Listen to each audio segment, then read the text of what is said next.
Have you ever felt like you're stuck in a loop of negative thoughts? Like a little voice in your head is constantly pointing out everything that could go wrong? You're not alone. We all have that inner critic, that shadow self that loves to whisper doubts and fears into our ears. But what if I told you that you have the power to turn down the volume on that voice? What if you could actually change the channel in your mind to something more positive, more empowering? Today, we're not just talking about wishful thinking. We're talking about a real, actionable strategy to rewire your brain, break free from the chains of negativity, and fundamentally change your life.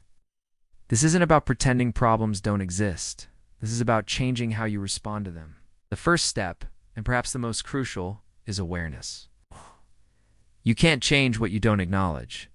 Think of your negative thoughts like uninvited guests at a party. For so long, you might have just let them hang around, eat all the snacks, and ruin the vibe. It's time to become the bouncer of your own mind. Start paying attention. When does that negative voice pipe up? Is it when you're about to try something new? When you look in the mirror? When you compare yourself to someone on social media? Just notice. Don't judge yourself for having these thoughts. Just observe them. Say to yourself, there's that thought again. Interesting. This simple act of observation creates a space between you and the thought. You are not your thoughts. You are the one who notices them. This distance is where your power lies. Once you've become aware of these patterns, the next step is to challenge them. Negative thoughts are often masters of disguise. They present themselves as facts, but most of the time, they are just opinions, assumptions, and distorted interpretations. Let's play detective. When a thought like "I'm going to fail this presentation" pops into your head, ask it some tough questions. What evidence do I have that I'll fail? Have I prepared? Haven't I succeeded at presentations before? What's the absolute worst-case scenario, and could I handle it? More often than not, when you put these thoughts on trial, you'll find they don't have a very strong case. They're built on fear, not facts. You can also reframe the thought. Instead of "I'm going to fail," try "I'm feeling nervous," which is normal, but I am prepared and I'm going to do my best. See the difference? One is a dead end. The other is a path forward. This isn't about lying to yourself. It's about finding a more balanced and realistic perspective.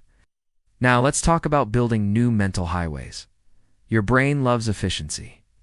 It will always take the most familiar path, which is why negative thought patterns can feel so automatic. To change this, you have to intentionally carve out new, positive pathways. And the best tool for this is gratitude. It sounds simple, I know, but its effect is profound.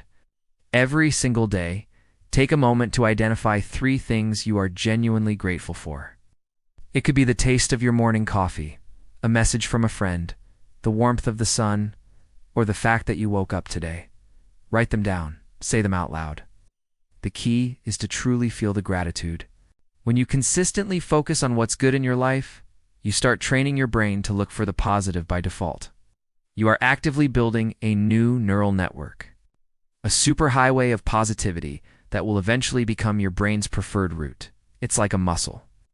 The more you work it, the stronger it gets. Another powerful technique is to control your input. Your mind is like a garden. If you constantly plant seeds of negativity through complaining, consuming negative news, or hanging around pessimistic people, you can't be surprised when you harvest weeds of despair. You have to be deliberate about what you allow into your mental space. Unfollow accounts that make you feel bad about yourself. Limit your exposure to the 24-hour news cycle. Have honest conversations with friends or family who might be draining your energy. And most importantly, replace that negative input with positive input. Listen to uplifting podcasts and music. Watch inspiring videos. Read books that expand your mind. Surround yourself with people who lift you up, who believe in you, and who radiate positive energy. Your environment has a massive impact on your mindset. Curate it as carefully as you would curate your own home. Let's also talk about the power of your words. Not just the ones in your head, but the ones you speak out loud. Language creates reality. When you constantly say things like "I'm always so unlucky, I can't do anything right," or "this is impossible," you are casting a spell on yourself. You are programming your subconscious mind to look for evidence that confirms these statements. Start speaking your desired reality into existence. Instead of "I can't handle this," say "I am capable of," Figuring this out. Instead of "I'm so stressed," try "I am managing this challenge." This isn't about being delusional. It's about using language that empowers you rather than limits you. Your words are a rudder. They can steer you toward the rocks or toward the open sea. Choose your direction wisely. Action is the antidote to despair. Overthinking and negative spirals often happen when we are stagnant. When you feel trapped in your head, the fastest way out is to get into your body. Go for a walk. Do a 5-minute workout. Dance around your room to your favorite song. Tidy up your desk. Accomplish one small, manageable task. The feeling of accomplishment, no matter how small, releases dopamine in your brain and breaks the cycle of negative rumination. It proves to your mind that you are not powerless. You can make things happen. Motion creates emotion. So, when you feel stuck, move. Take one small step, then another. Momentum is your best friend in the fight against negativity. Finally, be patient and compassionate with yourself.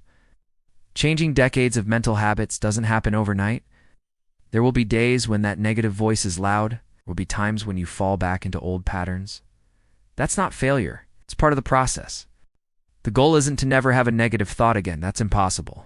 The goal is to change your relationship with them, to see them, challenge them, and choose a different thought instead. Each time you do this, you are casting a vote for the person you want to become. You are strengthening that new, positive mindset. Celebrate your small wins. Forgive your setbacks. Remember that this is a journey, not a destination. You hold the key to your own mind.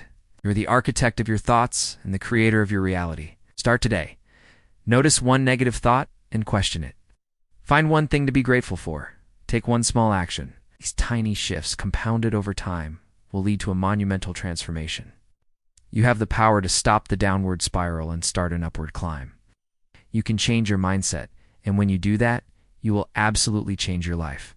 Thank you for watching, and if this resonated with you, please subscribe for more content to help you build your best life.